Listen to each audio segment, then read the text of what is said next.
হাজির হয়ে গেলাম রাতের খাবার নিয়ে। তবে আজকে রাতের খাবারে কিন্তু একদমই রুটি নেই, যেহেতু আমাদের বাড়িতে রোজ রাতে রুটি হয়, কিন্তু আজকে রুটি খাওয়ার একদম ইচ্ছে নেই, কারণ শরীরটা একদমই ভালো নেই। তাই ভাবলাম অন্য কিছু একটা করে খাই। আর সব থেকে প্রিয় খাবার হচ্ছে আমার ম্যাগি, তাই ঝটপট করে ম্যাগি বানাতে চলে এলাম। এখানে ম্যাগিটা একটুখানি সেদ্ধ করে নিয়েছি, নুন আর তেল দিয়ে, আর একটা সস তৈরি করছি।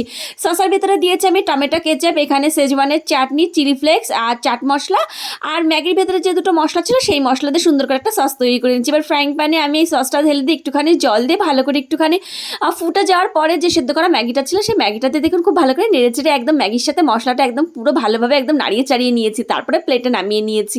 আর এদিকে আমি ফ্রাইং প্যানে আবারও তেল দিয়ে এখানে দুটো ডিম ভেঙে নিয়েছি। এবার ডিমের পোচের ওপরে অল্প একটু নুন আর একটুখানি চিলি ফ্লেক্স দিয়েছি, তারপরে না একটুখানি ভুজিয়ে আর ডিম ভাজাটা ওপর দিয়ে দিয়ে ম্যাগির উপরে একদম নামিয়েছি। খেতে যা দারুণ হয়েছিল না, রোজ রাতে রুটি খেতে একদমই ভালো লাগে না, তাই ভালো একটু অন্যরকম কিছু করে খাই। আপনারাও কিন্তু এটা বাড়িতে করে খাবেন, দেখবেন ভীষণ টেস্টি হয়, আর এটা ঝটপট হয়ে যায়, আর এটা একটা স্পাইসি হয় না, এই জন্য আরও বেশি ভালো লাগে। তো আপনাদের কেমন লাগলো? অবশ্যই ভালো লাগলে আমার চ্যানেলটি সাবস্ক্রাইব করে দেবেন, আর একটা কিন্তু লাইক করতে একদম ভুলবেন না।